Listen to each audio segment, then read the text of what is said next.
Essa que eu pedi pra vocês cantarem agora chama. Gente, essa música tem que ser tema de um personagem de novela, pelo amor de Jesus. Sempre achei isso. Se você fosse embora, ao menos eu teria agora uma razão especial pra lembrar. Mas você nunca veio, sozinho ainda receio, se esse dia virá.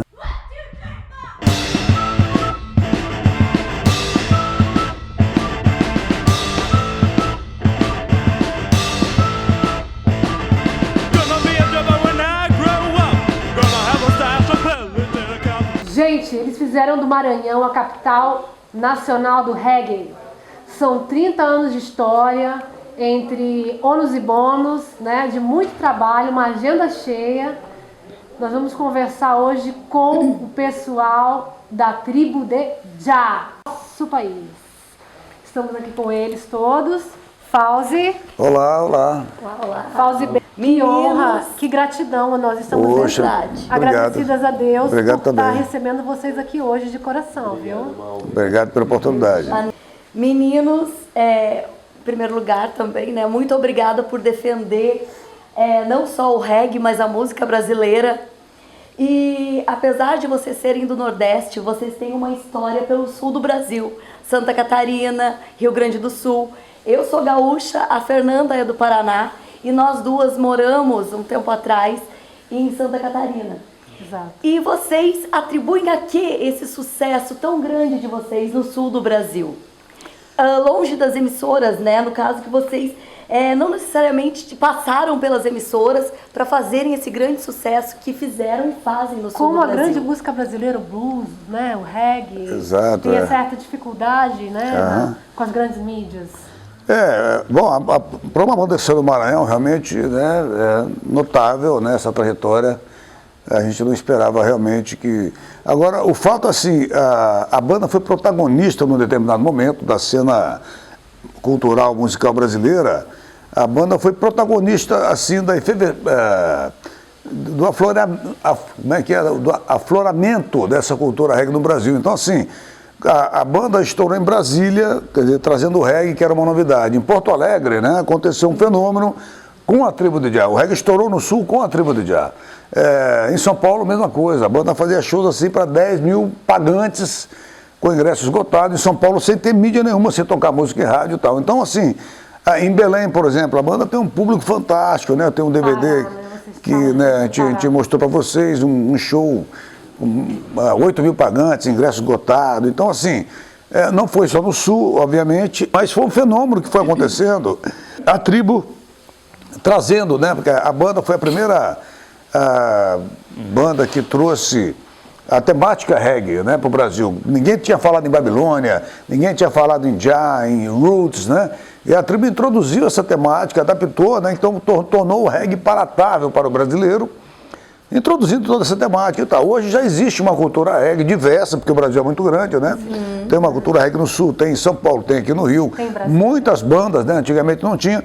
E a tribo esquadrinhou, assim, as regiões mais isoladas, o sertão do Nordeste, a Amazônia, né? Viajando de barco, lugares que não dá para ir de carro nem de avião.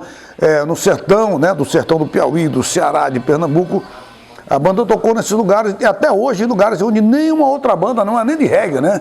Banda do eixo Rio-São Paulo não entraram até hoje. Então eu queria que vocês falassem um pouco de como que vocês lidam com esses obstáculos diários, que são muitos, né? Vocês vão para o Brasil e para o exterior e para todos os lugares. Como que vocês lidam com essas dificuldades? Porque tem dificuldades ali, não tem não? Então, tudo é uma questão de adaptação. A gente... dentro de casa mesmo, eu pelo menos, é normal para mim, né? Faço tudo dentro de casa, onde eu moro é sobrado, subo escada, desço escada, quase que correndo. Tá? Isso vai de cada um ter, desenvolver um tino, desenvolver a sua locomoção. Então, não só em casa, mas eu saio sozinho, com uma bengala, lógico, auxiliado com a bengala, que no caso é a maior amiga do cego, tá? Então eu viajo São Paulo, aeroporto, pego táxi, pego táxi, vou em aeroporto, vou para a faculdade, vou para o trabalho, para todo lado, sozinho, lógico. Naquilo que eu preciso de apoio de alguém, eu sempre solicito, né? Claro. Mas me viro sozinho. Já aqui na banda, a gente tem uma equipe de apoio, né? Que é o pessoal que trabalha na técnica, são os técnicos de som, road e tudo. Então, os que enxergam auxiliam a gente. Então, aqui a gente quase não usa bengala, mas sempre que a gente precisa, né? Por exemplo, chegamos aqui, não conhecemos o ambiente, então a gente vai ser direcionado por eles, né? E o Brasil, ele está preparado para deficiência visual? Muito mal, né? Muito mal? Cidadania no Brasil em geral, né? Em Então, geral. quando tu vai para o lado da inclusão do deficiente, aí a mobilidade, meu, é lamentável. Mas a gente já viajou em muitos outros países, né? E eles, aqueles aí, a galera toda né, tem uma percepção nítida, né? Que lá fora, nos países mais civilizados, é bem diferente, né? Eu acho que tem uma estrutura já. uma estrutura maior, tem todo, né? Nossa, olha só, meninos, a história de vocês me lembra muito a história do Ray Charles. Como eles lidam com a questão financeira, já levaram muitos calotes na vida em função disso. Porque na história do Ray Charles, vocês viram a história do se faça pagar só com notas de $1, não tem? Tem. Então, Esses caras são. Tá difícil para enrolar esses caras aí, viu? Como é que é? Vocês passam Qual é a tática de o vocês? dedo na cédula e tá me pagando certinho. Não, aqui é assim, graças a Deus, até hoje a gente não tem do que reclamar do nosso patrão, né? Normalmente quando alguém tá pagando direitinho, alguém enrola patrão com todo mundo, que no caso são alguns maus contratantes, né? Sim. Aí sofre todo mundo, mas aqui, graças a Deus, não se teve esse problema. Mas fora da banda, na vida? No cotidiano a gente tem que ter cuidado. Por exemplo, se eu saio com algum dinheiro, eu já saio com ele organizado, por valores de cédula.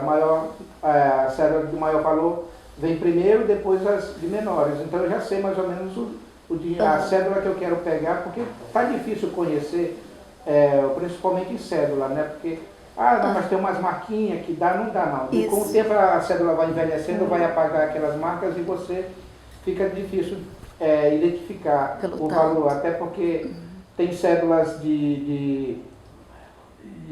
essas mais novas são menores que as mais antigas, né? Do mesmo valor, então fica difícil.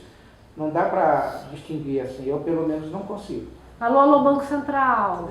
Vamos trabalhar o Braille. Isso seria uma solução, mas o governo não está muito preocupado com essa parte. O governo está preocupado em ele roubar dinheiro. podia fazer as duas coisas, né? Quer dizer, o Braille até como uma marca distintiva, né? Mas deveria mesmo. Claro, mas com deveria certeza. mesmo.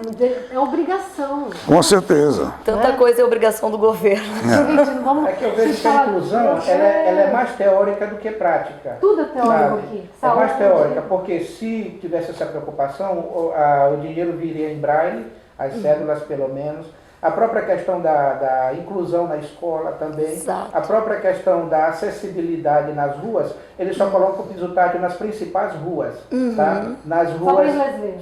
só para inglês ver. Como é que foi essa experiência para vocês?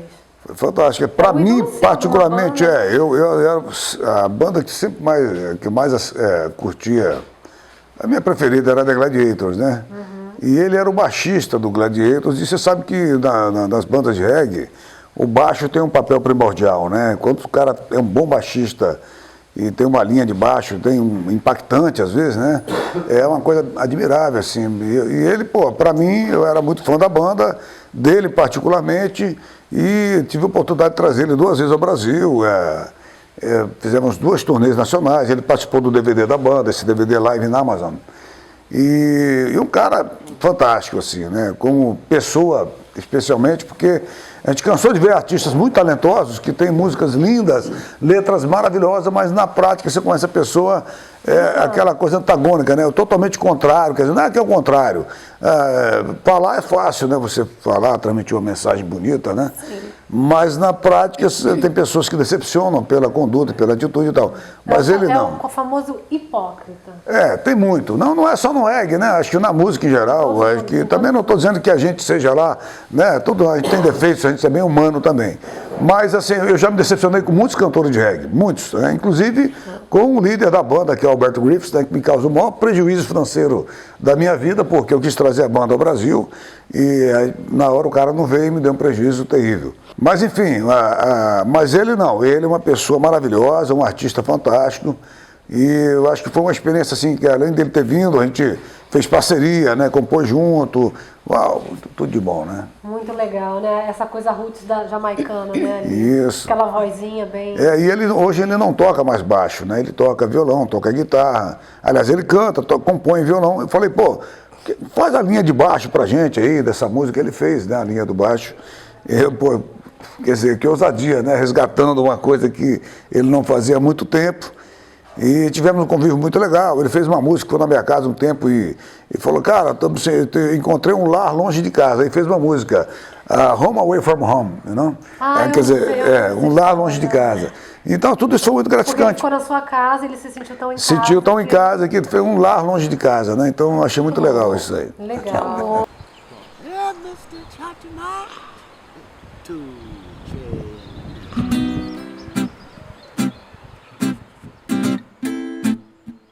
Hey, Mr. Chatima.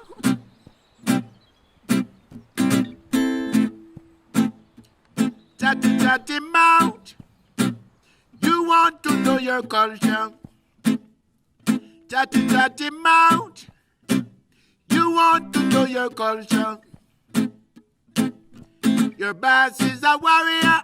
Chatima, you are a traitor. Muito legal mesmo. Gente, vocês têm um canal no YouTube, né? Temos um canal no YouTube. E esse canal no YouTube, vocês respondem algumas perguntas de fãs. Não reparem que eu tô bastante rouca. Sim. E numa pergunta, especialmente, foi feita pra você, uma fã questionou... Perguntou se você fumava maconha, É isso, né? perguntou se você fumava maconha. E você disse que teria uma questão espiritual, no sentido que você não fuma mais maconha, porque tem essa questão espiritual. E aí, para a pessoa se tornar mais santa, que foi as palavras que eu penso que tenha utilizado, você disse que é necessário não fumar, não beber, que mais? Não comer não carne transar vermelha. e não comer carne vermelha. É uma brincadeira ou é verdade? Não, não é brincadeira não. Eu acho que quer dizer, muitos podem não concordar com isso, né? Mas o caminho da espiritualidade não é fácil, né? Porque, na verdade, assim, para você alcançar o grande êxtase, né? Então você tem que se dissociar das ilusões desse mundo. Tudo isso é ilusão, tudo que, né? Esse mundo aqui é uma ilusão. Então, assim, eu estudei muito, né? Procurei muito, quer dizer, são convicções que eu tenho em função de toda uma busca espiritual. Vou fazer 59 anos agora, então durante muito, até hoje, né? Continuo na busca. Com todas as limitações, que eu estou muito longe de ser alguém iluminado espiritualmente, mas eu acho que as coisas básicas, né? Então, assim, a carne realmente, ela é um empecilho, porque você come a carne, ela te deixa com a vibração muito densa, né? Mais propenso para ira, para briga, para, né, os desejos carnais realmente, e te distancia mais dos planos mais elevados, né? Das vibrações mais sutis. Então isso é uma coisa espiritualmente, assim, da ciência espiritual, uma coisa, poderia se dizer até técnica, né? Alguma religião específica? Olha, isso aí, se você estudar, por exemplo, os yogis, não vou dizer budismo, que não é budismo, né? Os yogis da Índia, aqueles são renunciantes, né? Sim. Eles renunciam a tudo e ficam isolados numa caverna, meditando, renunciam, vivem de doações de comida, eles não podem, entendeu? Renunciam ao próprio nome, né? Então, Mas às vezes você vê, parece que é um mendigo na rua, mas o cara tem um poder espiritual que você não calcula. Né? Entendeu? Ele é capaz de te cegar só com um olhar, por exemplo, A né? gente já conheceu alguns? Já. Também, né? É difícil você falar para a molecada hoje em dia aí, para não transe, mas a questão da maconha também, né? Se você sabe usar a maconha, vamos supor assim, um dia da semana, eventualmente, no momento de lazer, a gente não pode fazer apologia. Eu já fumei maconha, nunca fui viciado, mas eu fumava todo dia e tal. Eu não posso fazer apologia à maconha, tem muita molecada que curte a banda, 13, 14, 15 anos, é uma coisa séria. Então, assim, será que ele vai ter estrutura, disciplina? Porque a maconha, ela tem um efeito psicológico e também físico, né? Então, para algumas pessoas, por exemplo, eu fumava e não conseguia dormir, tem cara que fuma e dorme. Me acelera o batimento cardíaco, às vezes dá taquicardia, entendeu? Então, tem uma série de coisas que você tem que levar em conta. E principalmente a questão espiritual também, ela te tira da disciplina. Se você medita, faz meditação, se você tem uma disciplina diária de busca espiritual, a maconha vai te... Não adianta, mas a erva é santa. Meu irmão, É melhor, assim, se você quer falar com o Jah, não precisa da maconha, a maconha vai te levar para outra onda, mas não vai te levar para aquilo que você está buscando, então. Então, assim, são coisas sérias, né? A gente tem essa preocupação. Eu posso me dar o luxo, já aconteceu, de eu estar uma roda de amigos no estúdio, dá um pega aí e tal. Entendeu? Não é uma rotina, mas eu pô, para fazer uma social ali, dei um peguinho e tal, mas eu tenho controle disso, entendeu? Sim. Agora, já outras pessoas eu não posso, né, recomendar, muito pelo contrário, se você puder não fumar, foi o que eu falei na entrevista, né? Não beber, não fumar cigarro também, não transar. Olha, limpo.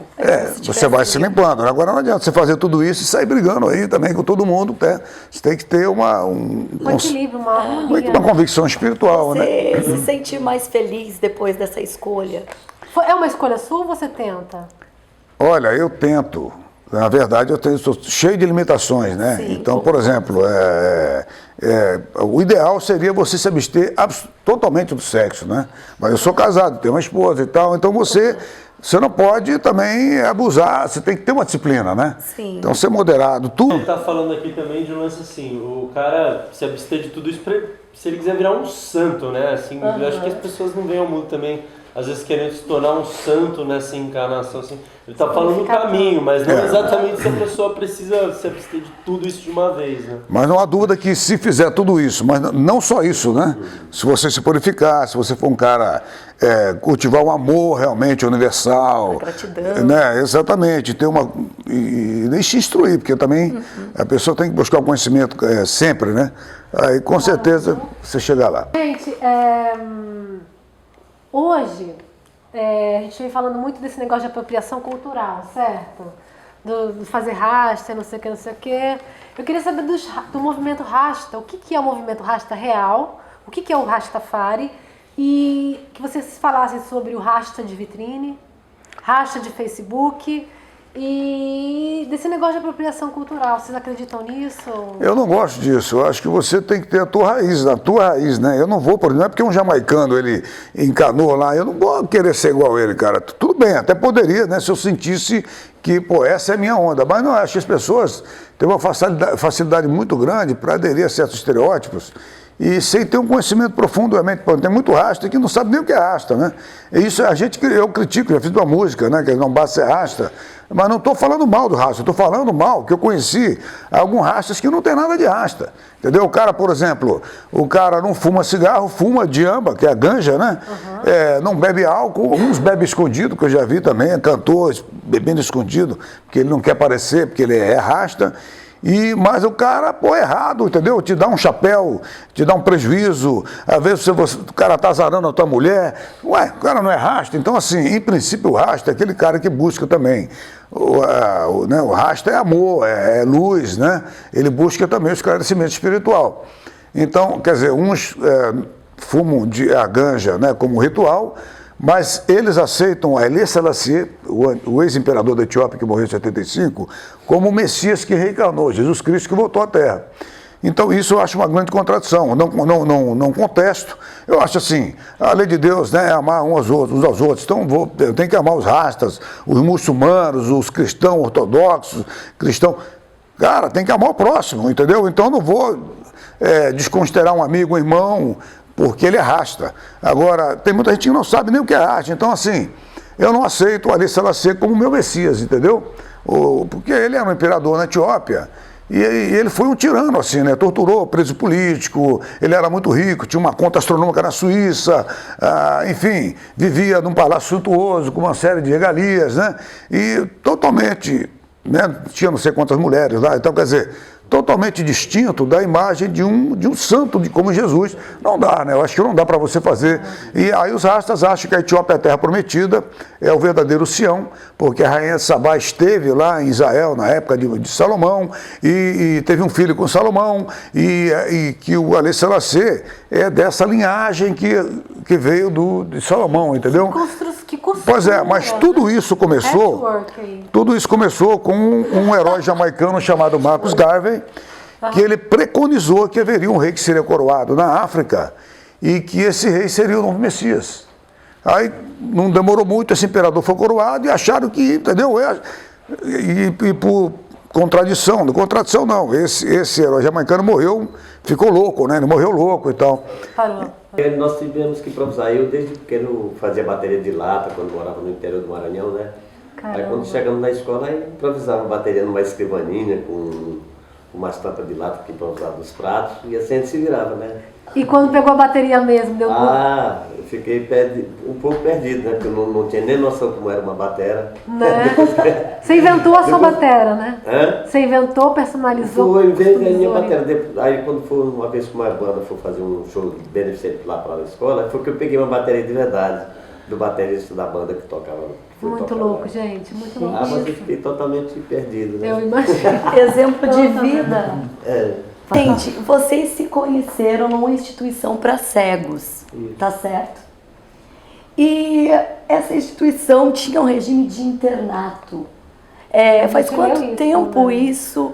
E como que se deu essa união de vocês? O que era esse regime de internato? A gente não entende essa Não podia ir para A casa. gente morava na escola, né? A gente só ia para casa no sábado, passava o restante do sábado e o domingo, e na segunda já tinha que voltar para a escola, né? Isso se dava durante o ano, exceto nas férias, né? Então a gente se conheceu lá, todo mundo criança ainda, na faixa etária de 10, 11, 12 anos, por aí.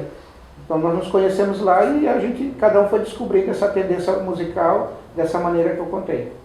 E hoje ainda existe essa escola? Existe, Como só não se no chama? mesmo local, é ICEMA, que significa a Escola de Cegos do Maranhão. Realmente muita gratidão, sim, de estar aqui com vocês. Ouvi bastante tribo em 2000, 2001, 2002. No final da minha estadia no Paraná, depois mudei para Santa Catarina, se ouvia muito tribo de Idiá também. É uma honra imensa estar aqui com vocês. Vocês fazem show sem parar, né, gente? Mesmo não estando na grande mídia, eu vi a agenda de vocês.